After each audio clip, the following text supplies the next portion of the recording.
You have arrived at Planet Who Doesn't Have a Podcast.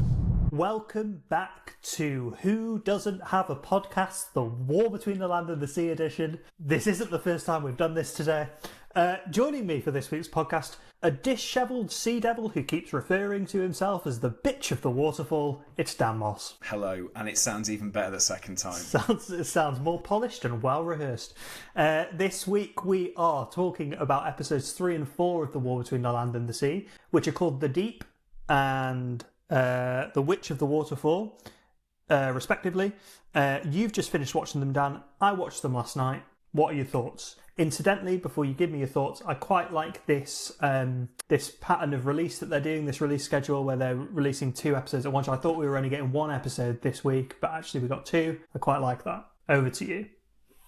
Thank you very much. But before you say it, I'm joking. Well, I mean, last time I said it shifted a gear, but this time it really, really shifted a gear. I was not expecting just how far it was going to go. I loved all of the action. I feel like it just took the level of tension all the way up to 11. There is so much to talk about in these 2 episodes, and the fact that we've got 28 minutes to do it in. I don't know how we're going to squeeze it all in, but Mike, obviously, I loved them. I absolutely loved these episodes. It really, really blew me away. But because you've had time to sit on it for a bit, how has it kind of rested with you? That's a very interesting question. You've opened up a goldmine there. You're going to regret asking me. So I don't know how I feel about it. I think there are parts of this show that I'm really, really enjoying. There's some really good character work. There are parts of it which I'm really struggling with. So let's start with those then. Which aspects of the show in episodes 3 and 4 in particular are you sort of butting heads with? The Sea Devils. The Sea Devils. Right, and that's a major problem for me. There's something about it where I find them quite funny to look at. Okay. So I actually find the more the ones that look less human and they've got all their armour on, I think they're fine. But I've got a really big problem with Salt. And is it what's the other one called who appears at the end? Tide. I think Salt walks around like she shouts herself all the time, which I just really struggle to take seriously.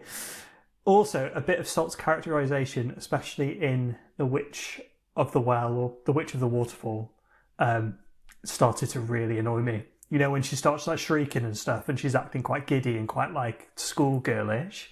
I found that quite hard to get on board with. Okay. At the same time, now that I've said all that, there are bits of it that I really like. So I really like the thriller element of it. So, for example, who's the character? What's the character's name who double crosses them? It's quite anxious in that really brilliant scene where they're going down to the Sea Devil's lair. See if I can find out. Ted. So Ted's yes. the nervous team member. And what I really enjoyed his arc, because I didn't see the twist of Ted delivering that bomb. I didn't see that coming, which I thought was really good. Like that was genuinely quite shocking. That was a real one of those moments where you're watching it and you go, you're like, that's edge of your seat. I did not see that coming. So I really, really liked that. And I really, really liked In the Well.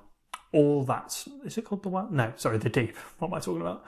I really like that scene in The Deep where they're all in the submarine and they're going down, they're being submerged, and it's just that character work of all of them in that. I thought that was really, really good. To me, that's where the show is really succeeding. My criticism of the show is I just wish they'd done what Children of Earth did, where they introduced a really menacing villain who kind of hadn't been seen before, and then even in the show... They do some trickery. They couldn't do it. They couldn't do it this time because it'd just be repeating themselves. But where you don't see them, kind of, or you could see them, but you make them look really scary. There's something about the fact that they are the Homo Aqua, the Sea Devils, that I just struggle with. I just don't know how I feel about it. I get what you mean. Do you feel like it's almost like what's the word? Not the tension, but like the stakes are almost like a bit lower in comparison to Children of Earth, because we've already, like you said, we've already seen them. We know that worst case scenario, she'll kind of be a pariah for the rest of her Aqua life. Or a piranha, if they can do that. So I do get where you're coming from, but I have to jump back to what you said about character work in this, because I thought episode 3 was phenomenal for character work. As you mentioned, as they were in the sort of capsule, I suppose, being dropped down, those shots of it going down and sort of disappearing into the darkness were truly harrowing. It had me on the edge of my seat. I thought that work in the room, it reminded me of those episodes of Who, Midnight, again being a great example of that. Again, just kind of concentrated character work, each of them bringing something completely unique to the table. For me, I think the standout moment of episode 3 was Barkley before he departed his family, and he had that emotional breakdown in front of his ex-wife, his daughter, saying, he got his mum through cancer, he can be really strong. And when she turned to him and said, you don't have to be strong to me, and he just broke down in her arms, said, no, I'm just really scared. And I just thought that is where a show by Russell T. Davies, that's what I mean about putting the character and the emotion first. Everything else is secondary. It's got that human quality about it, and to show that, as confident, not even as confident, but as strong as Barkley is on the exterior, on the inside, he's an everyman. He's like all of us. Of course you're going to be shit scared, because this is something that no human has done before or seen before. It's all so far out of someone's comfort zone who only days beforehand or weeks beforehand was dragged into this entire situation, is now speaking on behalf of humanity. And that humanity just shines through Barkley even more so in these 2 episodes. And you can start to see then the reason why Salt chose him and why they're kind of forming this bond, because she sees in him something that she hasn't seen in any other human in her experience of communicating with them. And speaking of human connections, I know this is going to jump so far into the latter stages of the episode, but Christopher... Yeah.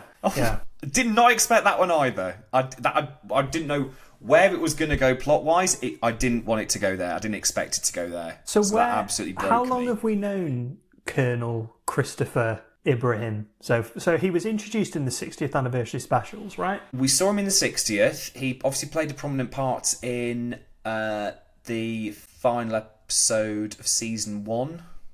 Was it with Ruby Sunday? So that 2-parter. Yeah, he was more prominent in that. We obviously saw him throughout season 2, and that kind of are they, aren't they? With Kate Lethbridge-Stewart. We obviously got that all but confirmed in the first 2 episodes, and then episode 3 he banging. Was brutally. They're banging. Sorry about he was banging for all the wrong ways. So again, and I feel like this is kind of. I know we jump back to it, the main show, and how you're introduced to a character, you don't really care, and then they get killed off. This, although I feel like that would have been more heartbreaking in the final episode, if you had another full series arc of those two maybe like reconciling and having that quality time with each other, that would have broke her heart, or my heart even more, watching it as a viewer. But yeah, I wonder, because I know, again, all this was done before everything that happened with Who came into fruition, so there would have been ramifications, I'm sure, in the main series. Don't know if that's going to be a thing anymore, but it seems like Kate now is hell-bent on leading humanity as the main ambassador, whilst Barkley is... We're jumping into episode 4 now. Where Barkley just fucks around in North Wales, apparently. North Wales, of all the places. I don't know it personally. Are there nice lakes? Are there nice waterfalls? Oh, there's lovely lakes and waterfalls in North Wales. Snowdonia, there's loads of really lovely waterfalls there. 100%. And how many of them got shopping trolleys in? 95%? No. Because 97%. I'd like to see at least 5 minutes in the finale of Salt grappling with a underwater shopping trolley. Yeah. And confusing like the gold pound coin for some kind of communication that little device. pill that she's got in her she just slots it in. So what I find a little bit jarring is, so there's something about, I don't know how much Colonel Ibrahim's death. Am I pronouncing that right? Is it Ibrahim? Is it? What's his name? I think it is. Yeah, I don't know. Let me see. Yeah, Christopher Ibrahim. Yeah, I don't know how much the death. I don't know how impactful I found it, and I don't really know why, because we have known him for quite a while. Admittedly, in Doctor Who, very much a peripheral character. He's just there when Unit's there, you know? You don't really spend much time. Doctor Who moves so fast, like it's so pacey. You don't really get much time with all these characters. And now they've killed him off in the... They kill him off in the 3rd episode, don't they? Not the 4th episode. Yeah. Yeah. So you've got 3 episodes of this. So, I don't know. I thought it was quite impactful when the sniper goes on her head, and I'm like, oh, they're trying to take her out. And I thought, like, of course, that he'd sacrifice himself for her.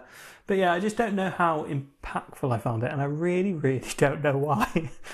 It almost feels like they were trying to find something to kind of counter or to provide some leverage or some kind of counterbalance to what was going on 8 kilometres under the sea. I did find that impactful. So when what's his name, Jim? Is it Jim? Keep forgetting. God, what a podcast.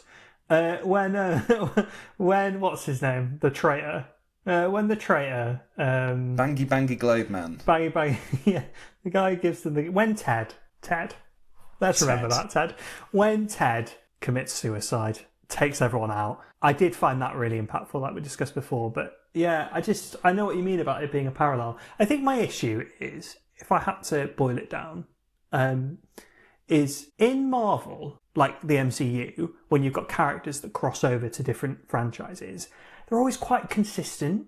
Tony Stark, for example, and I think it's because that the age range of those films doesn't really fluctuate too much. They're all kind of, you know, aimed at the similar kind of target audience. They might just be different genres. So when Iron Man is in Iron Man, he's kind of got the exact same playboy sort of characterization as when he appears in something like Spider-Man. He's the same kind of character, so it really crosses over. What I've got a bit of a problem with some of these characters from Unit that are getting fleshed out in this series now is whenever we've seen them in Doctor Who, it's all jolly, the Doctor's going to sort it out, they're just fucking around with the Doctor all the time. Kate Lethbridge-Stewart has been in some stressful situations with the Doctor, like the last series where what's his name? They all.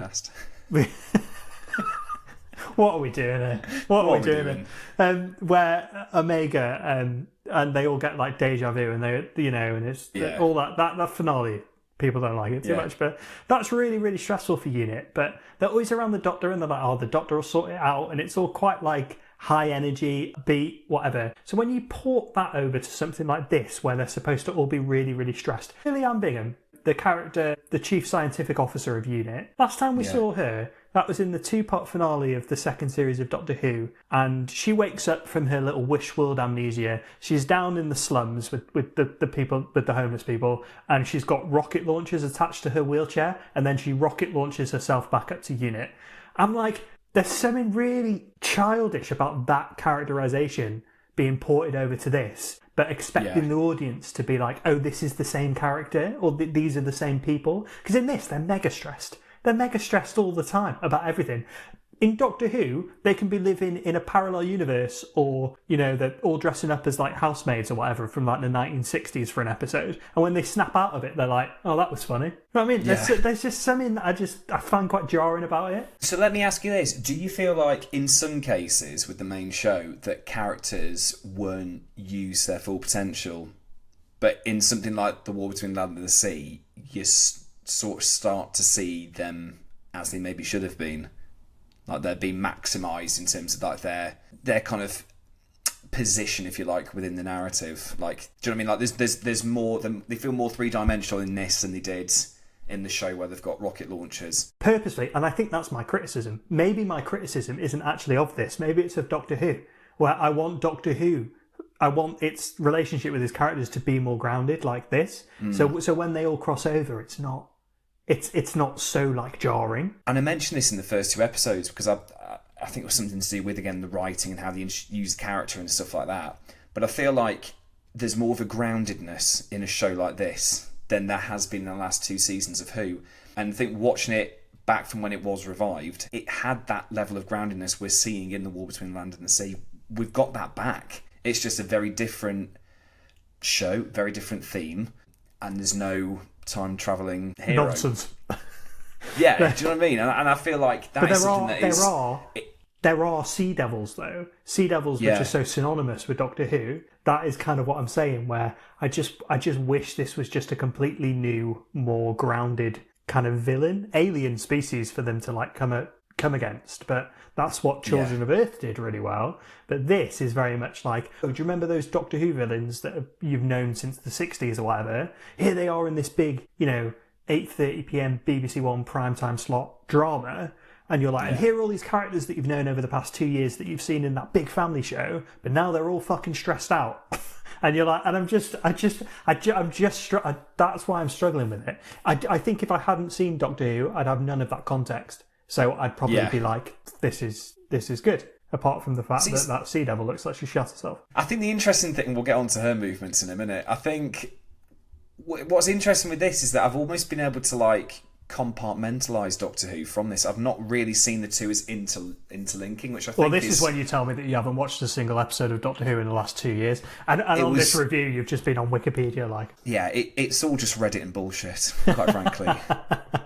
That's kind of like Doctor Who, isn't it? It's just Reddit theories and then you watch the show and it's bullshit. I take that back. I like Doctor Who. We like it, don't worry. That was a joke. Bring back next Christmas. But yeah, I'm trying to think of anything else that's mentioned. Again, I did think visually, particularly when they appear under the water, and they're in that kind of new ecosystem they have built for the humans. I thought that was an incredible sort of plot device that they kind of returned the favour almost. And I thought that was absolutely stunning. I thought, again, as set design goes, that is again something, the sort of detail that I would have wished we'd seen in the main series, but then we just saw boogeymen covered in snot and kind of going, hey, isn't that great, space babies? And you go, no, this is where it was really being put.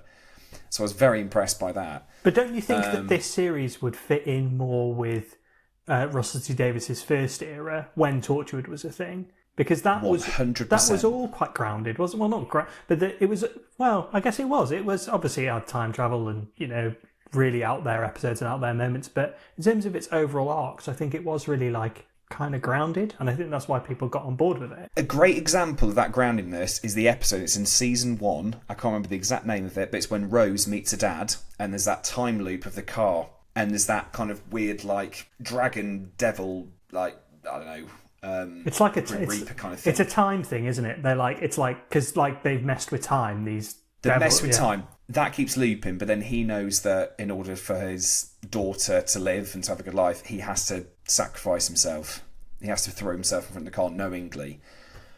And I feel like if you compare that to what we've seen in the last 2 seasons, it couldn't be any further apart if it tried. And I think, like we've said a million times, that can mass appeal, rebooting it, trying something new. It's not quite worked out. But I think the fact that Russell T Davies has still got that writing style and writing capability within him in this series, it gives me some hope. Because I'm not going to... I would very confidently assume that he would look at the feedback from this show and go, right, what worked well from who? Maybe what needs to be improved? What works well from this? Because it's coming all together as one big package. What's he going to be able to take away from this in terms of response critically and from fans like you and I, and bring into Who going forwards? And hopefully we maybe see a bit more of vintage Who that we saw in the past.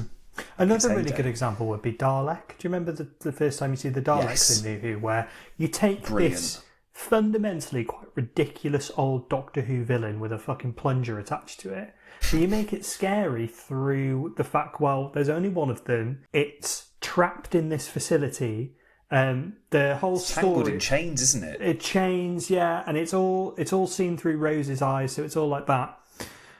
So I don't know what I'm trying to say. I think I find the Sea Devils quite ridiculous, to be honest. I also find the Daleks quite ridiculous, but we've had many good Dalek stories, so I'm just a bit like, I like this show and everything else around it, but I'm just finding the Sea Devils quite funny. I know what you mean, and I was going to sort of lean into this because I think the sort of priorities of this show are very much more from the political stance. And in episode 3, there is a lot when they're in sort of the war room, if you like, in Downing Street. So you've got Kate's there with the Prime Minister, she's there with whatever her name is, the French head of security, I think it is, or whoever it is.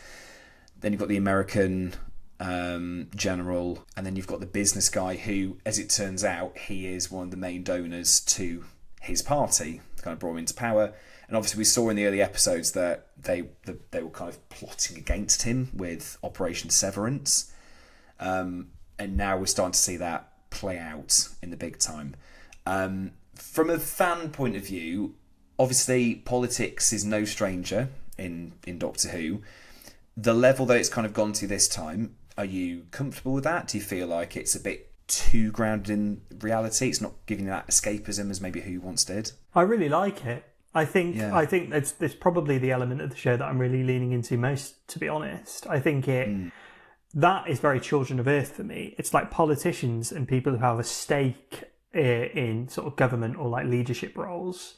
All that lobbying stuff I think is really effective. And I'm in two minds about what I feel about seeing Kate in those scenarios, because I think she's really effective in those scenarios. But then again, it just comes back to that other criticism where I'm like, oh, I've seen you fucking around with the Doctor. Do you know what I mean? It's like, it's kind of a bit like, it's a bit jarring to put a character that you've known in like this family show like in this setting. But in answer to your question, I do think that's really effective, and it's probably the most compelling bits of the show, and I'm interested to see where that all goes. I like the fact that this guy is basically just like, I've got a plan to wipe out this species and this is what we should do. Like I find that quite interesting.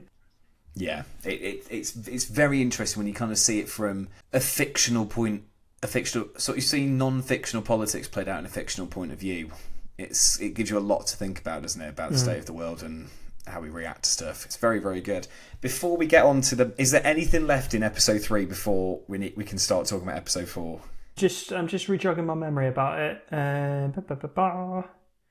Obviously we got the betrayal. That's great. Yeah. Colonel Ibrahim dying.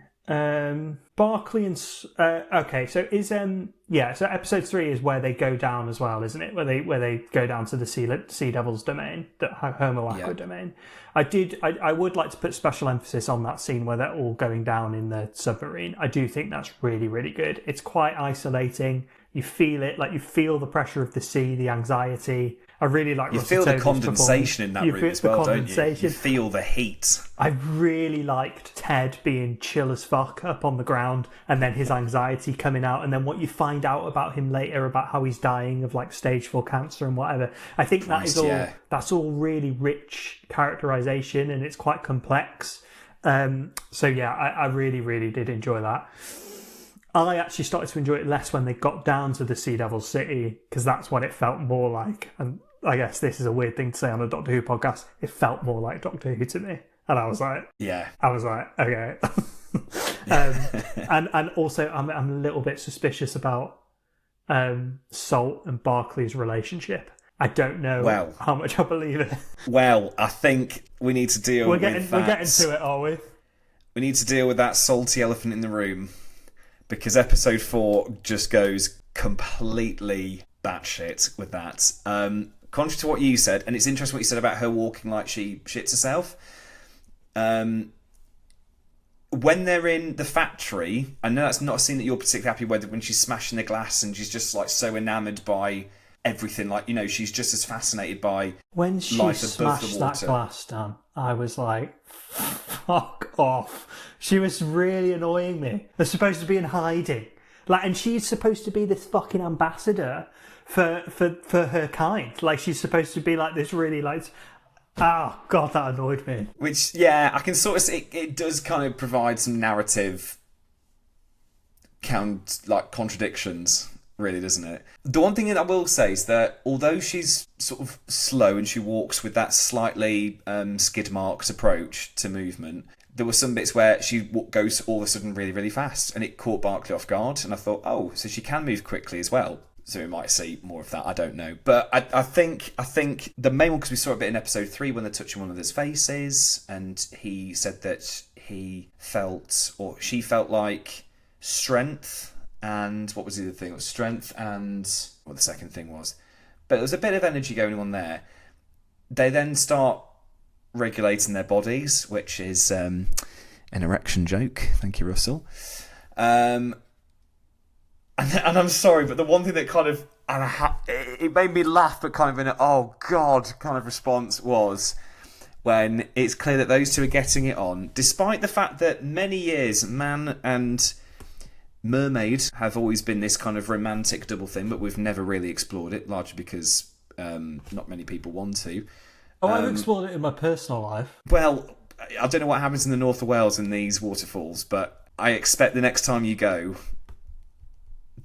I'm just going to rip the Band-Aid off. It's when she said, I've written it down, my name was quite appropriate because you tasted of salt. Is that what she said? There might be a little bit of I might be ad-libbing a little bit there, but it was something like, my name was appropriate because you taste of salt.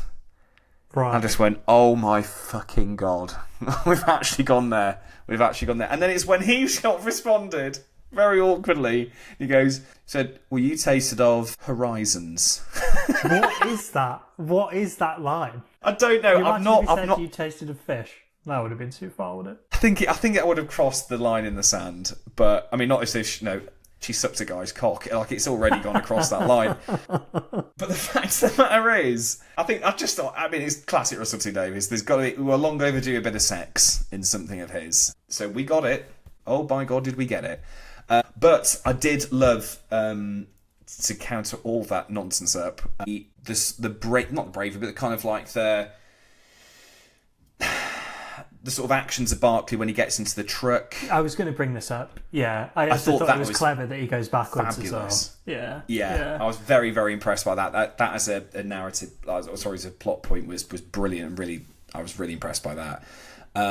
It was also interesting to see how Kate is going to deal with Tide and the latest enemy from the sea, which is rust.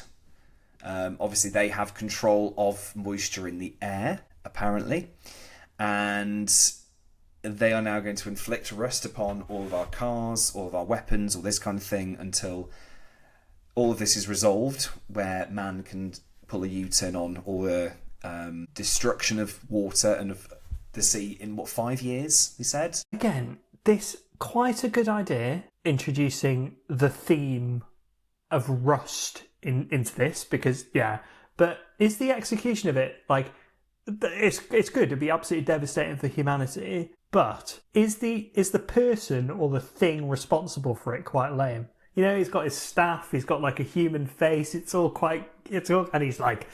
he's like, we will bring rust, and then his staff turns to rust, and you're like, okay, that is more Doctor Who than Children of Earth ever was, Yeah.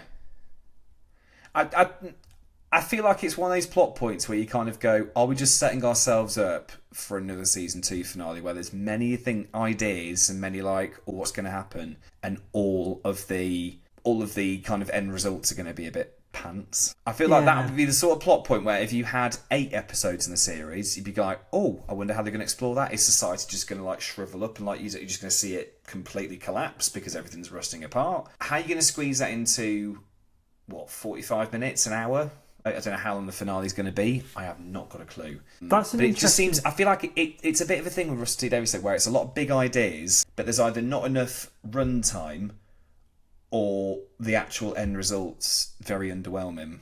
And I just pray to God that we don't get that again.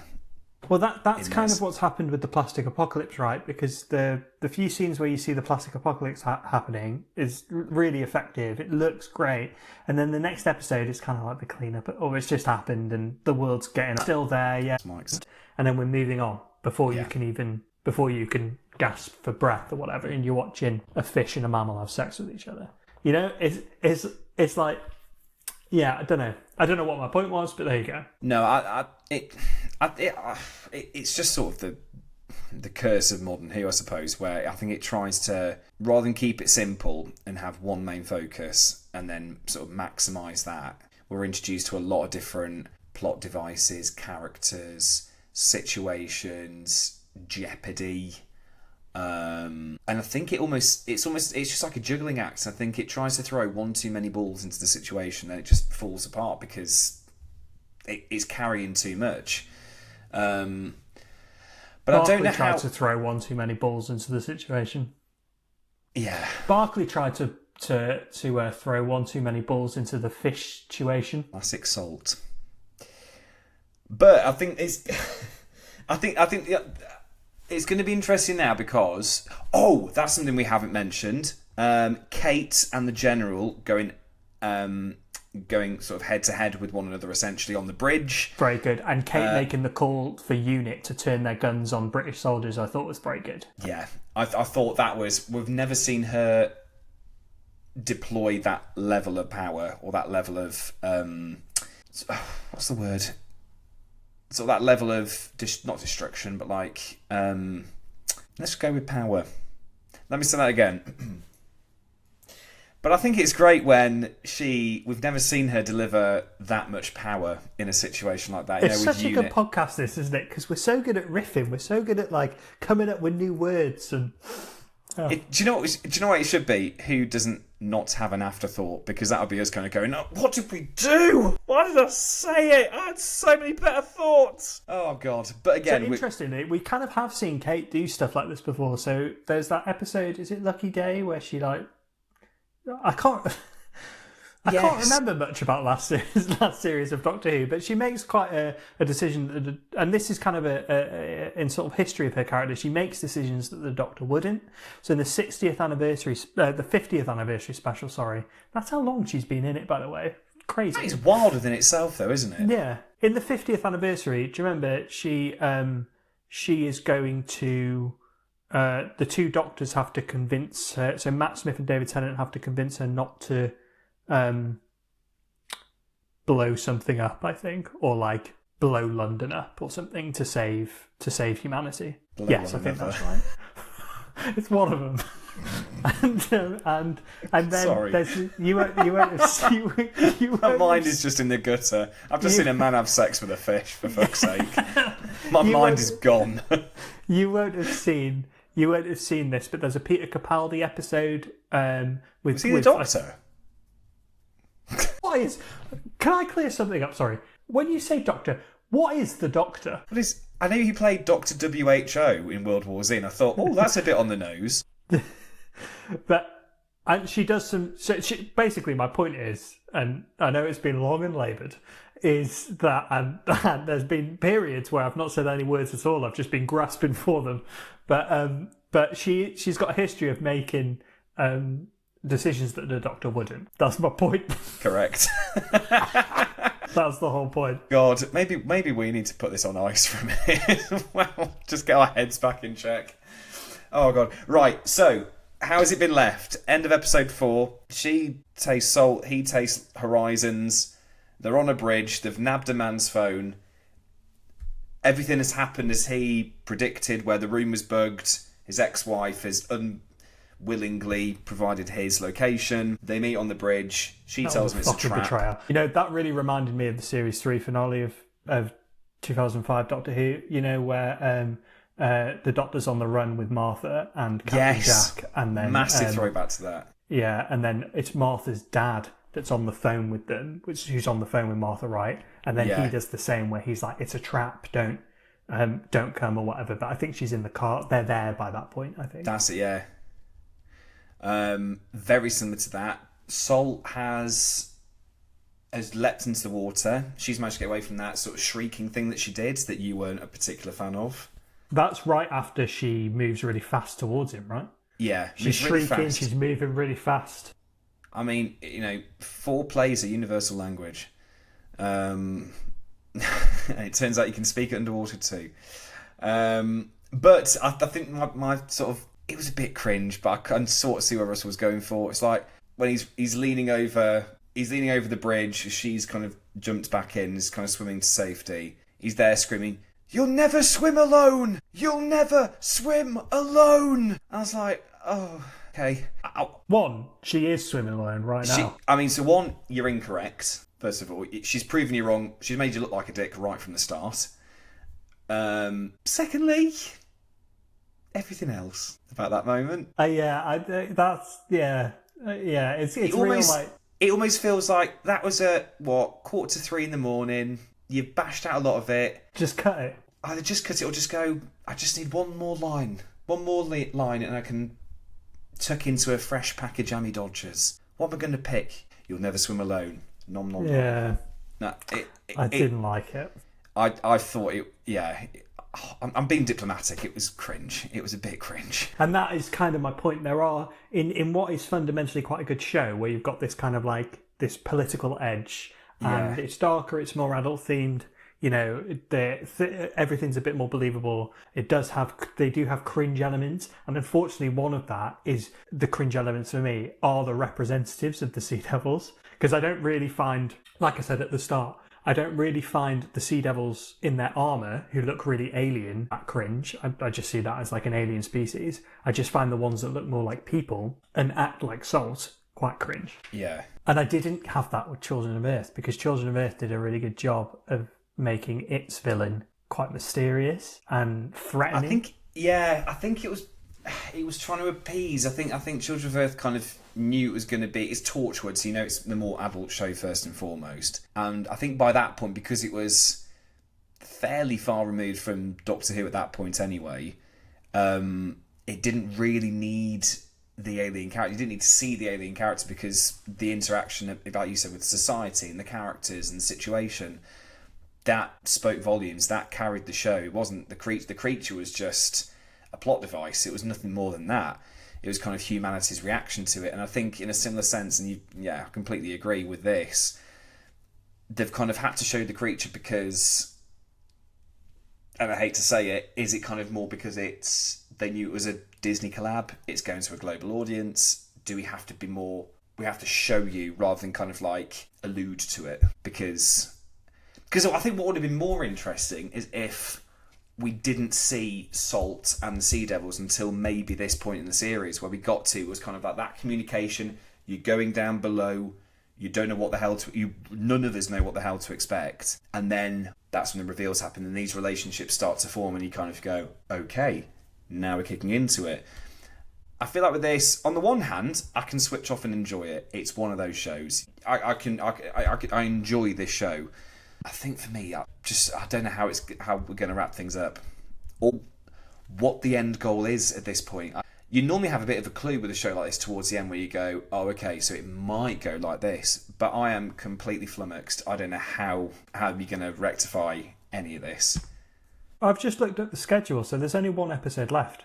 It's only five eps, isn't it? Yeah, the next episode is the finale. And interestingly enough, I think I read somewhere, I think it's the Radio Times or something else, there's no big interview piece about this. It's like Rusty Dave's The Show's almost kind of gone under the radar. And let's be honest, it's the weekend before Christmas. So that finale is going to be seen by a fair amount of people. So it's interesting why that in the way it's not really been it's not really been publicised, or it's not really, you're not seeing much about it. I know the episode only just dropped on Sunday, but it's almost, again, I just get that feeling that the show's almost like they're kind of contractually obliged to go, right, okay, this feels like there's not much conversation around it, right? There's no fanfare. I have got, for a long time I've been wondering how if this series is going to tie into main Doctor Who in more of a big way. Yeah. I don't know if you remember this, but for a long, long time I've been saying that it was quite weird that Michelle Gomez, who plays Missy, who's a regeneration of the Master, was at the Series 2 launch party for Doctor Who alongside Joe Martin, who plays the fugitive Doctor. And neither of those two had been announced to be in the series.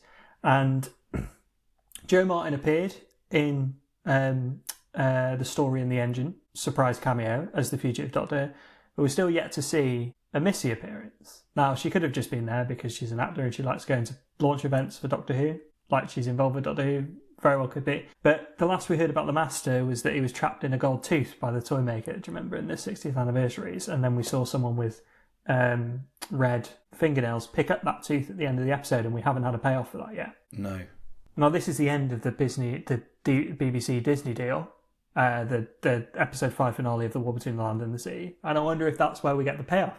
There's something about the Missy character or the Master that I could see working quite well in this show, but that is very much that would be a direct link to Doctor Who. That's introducing a Time Lord into what this show is. Yeah. And the only reason I thought that it could be a thing is someone in our comments, when we've talked about it before, has said that and I've not fact-checked this, but Shirley and Bingham, the character in this is the scientific advisor to Unit, was wearing red fingernail polish in the 60th anniversary. So there's part of me that goes, well, is that a secret that she's keeping? So when things reach a boiling point between Unit and the government or whatever, has she got like a secret Master Missy Time Lord?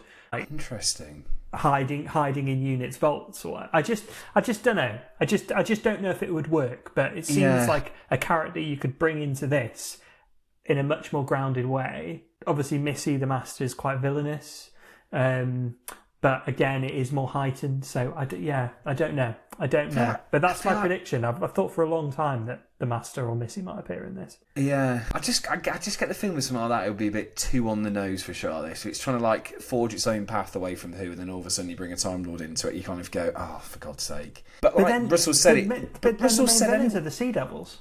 Do you know what I mean? Well, Like, because at this point it would, I suppose, the only kind of logical conclusion would be if some kind of grand Time Lord was able to put things right.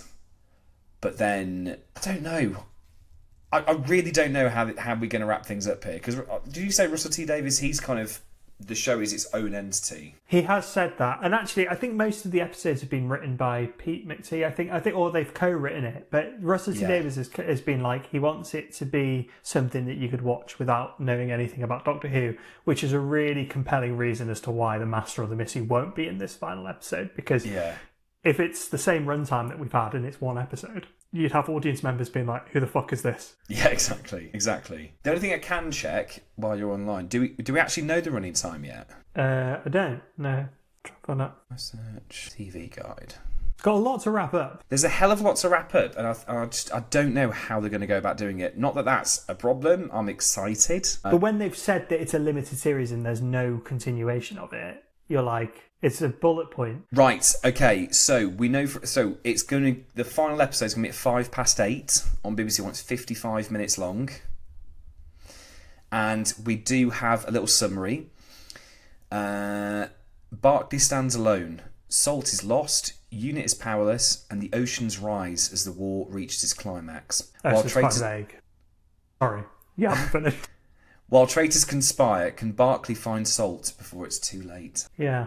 Am I excited?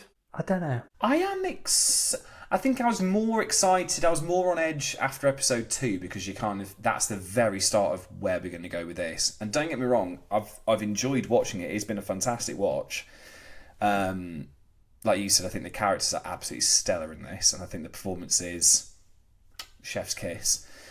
Fish kiss. It's fish just kiss. Fish sex.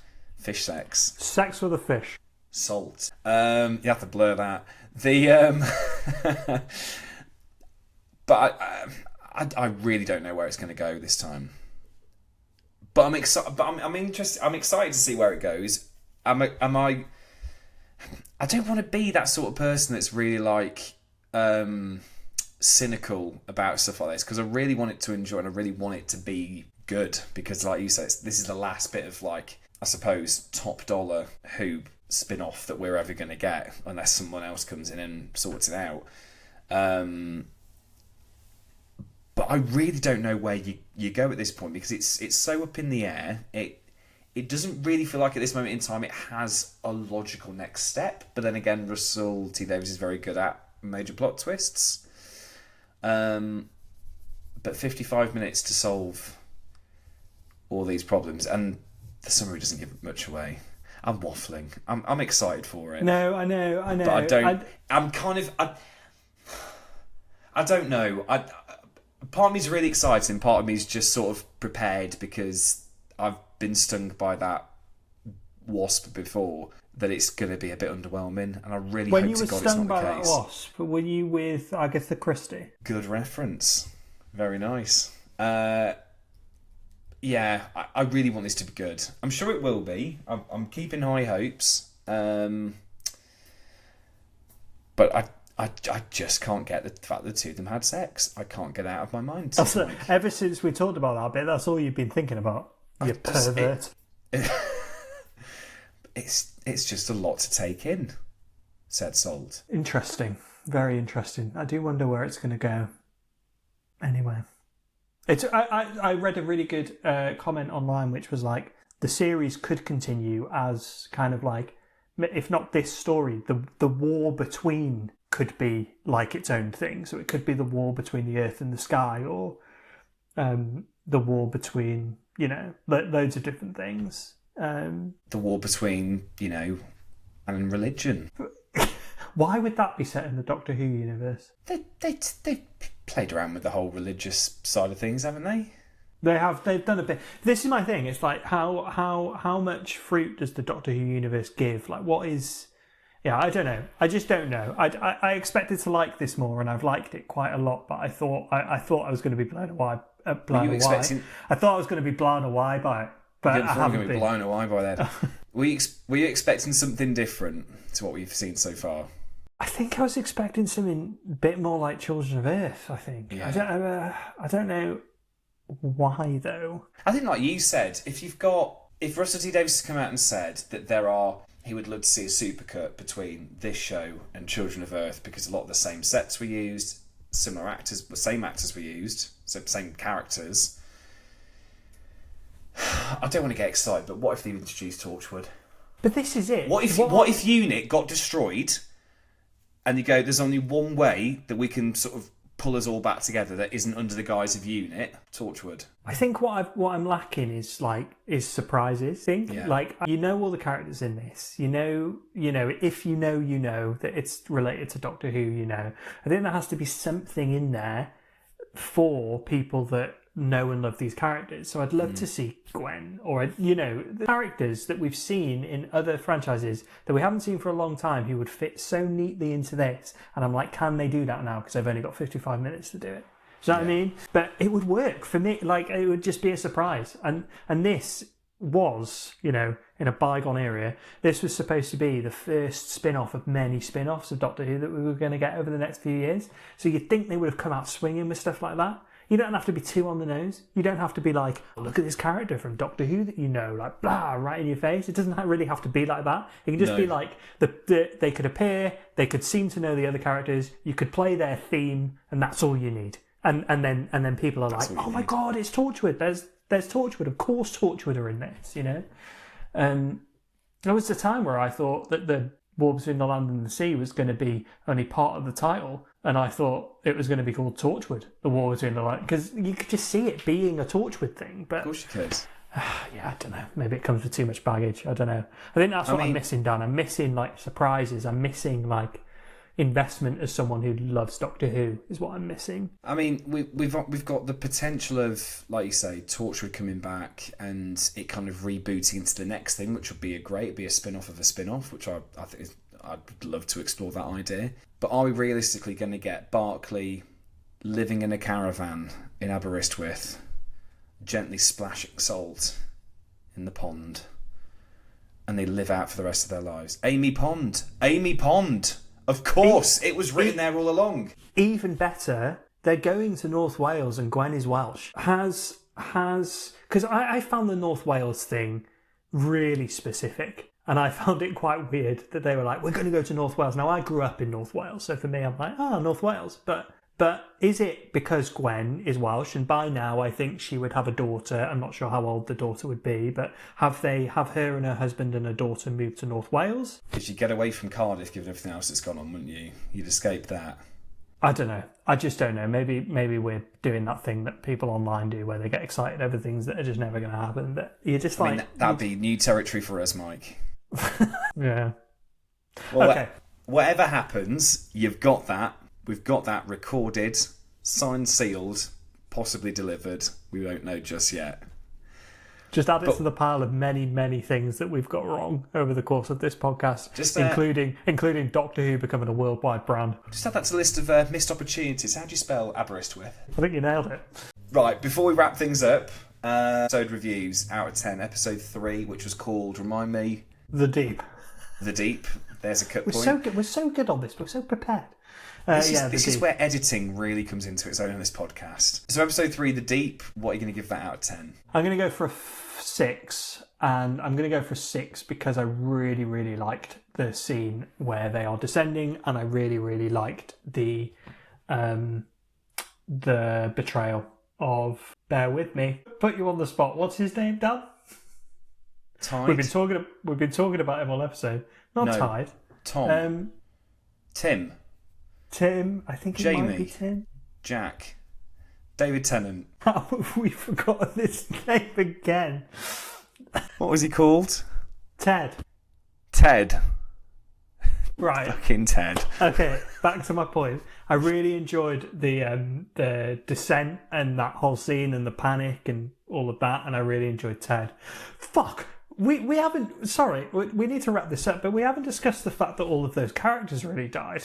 The general from Torchwood, he's dead now. But doesn't this tie into what we said all along, is that if you introduce a character of very little substance, you don't...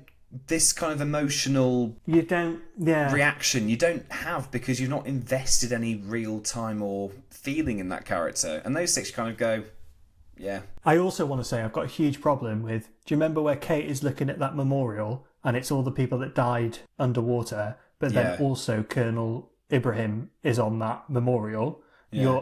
I was like, why is he there? Why is the person that's made this memorial included him in this memorial? Because he didn't die underwater. Very good point. So do you reckon there might be a reason behind that? Do you reckon that's somebody has set that up? No, I thought it was stupid. That's what I thought. I thought it was inconsistent, and I thought it was stupid. Is what I thought. You'll never swim alone. You'll never swim alone. God, Russell, just be the bigger man. Just rub it out. You'll never swim alone. Or my personal favourite. I'm regulating my body. I am too. Well, I can see that. Quick fire round. What's that character's name who betrays everybody? Ted. Ted? It is Ted. It is Ted, but the look of panic really Ted, made me laugh. And because of Ted, I'm going to give episode 3... do you know what though? I actually did enjoy episode 3. I'm going to give that 7.5. I think it was better than... It's a lot better than a 7. I don't think it's as good as those first 2 episodes where you're kind of still a bit up in the air about things. Or down below, as opposed to up in the air. No, 8. I'm giving it an 8. An 8, okay. I'm going for an 8. What would you give episode 4? The what was it called? Ted? Ted! Ted. What would you give episode 4? The Witch of the Waterfall. Witch of the Waterfall. Why is she a witch? Why she named herself as a witch? Really hated it when she said that she could be the Witch of the Waterfall. Who does she think she is? Glenda? I wish. No, it was Elphaba. Elphaba. I got the record. Let me try that again. Who Do do you think she is? Do you want me to lead you up? Do you want me to lead you in again? Yeah. What do you think of episode 4, The Witch of the Waterfall? Yeah, I don't know why she called herself the Witch of the Waterfall, do you? No. But it really annoys you, didn't it? It really pissed me off, yeah. Yeah. Who does she think she is? Bloody Elphaba. Oh. High 5 TikTok. It really annoyed you, didn't it? I really let you down in that rerun. All right, let's try one more time. What did you think of episode 4, The Witch of the Waterfall? It's all right. No, okay. I think episode 4.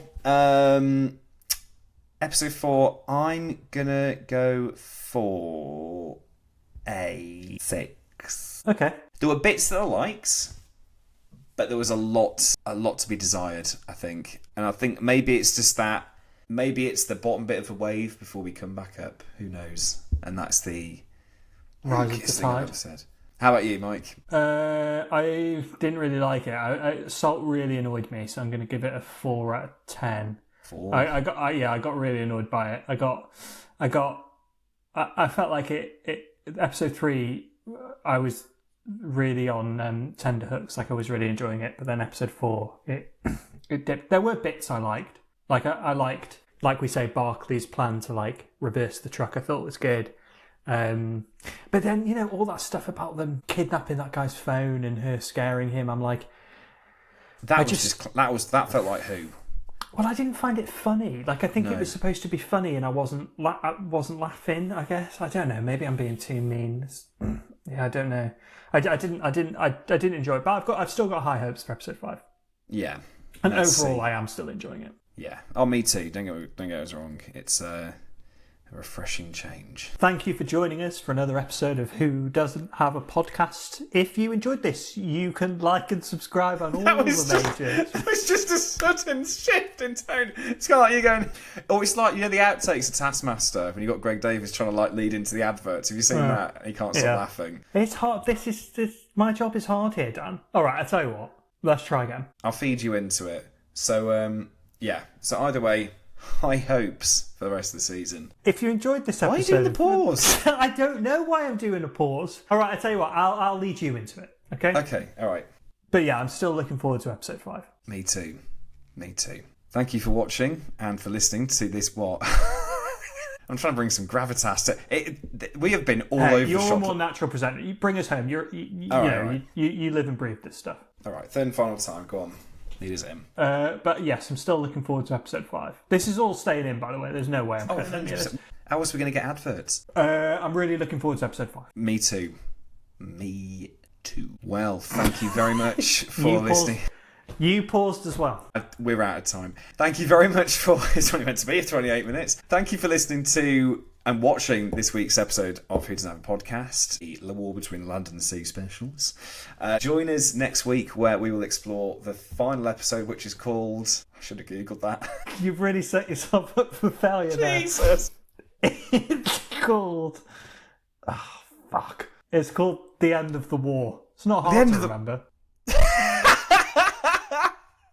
So, come on, Dan. What do you think it is? Do you think it's the start of the war? Is episode 5 the start? Idiot. Join us when we review episode 5, The End of the War. How it will end, time will only tell. And if you can remember the name of the character who betrayed everybody in episode 3, please put it in the comments. Todd? Tim, I think. Tim? Grandad? Right, just follow us. We're broken. Follow us on all the socials at Who Doesn't Pod, all the platforms, all the platforms where you listen to this. Watch us on YouTube, TikTok. You know the drill. Like, subscribe, give us a follow, send some comments. Just have a good time, like we are. We'll see you next week. Goodbye.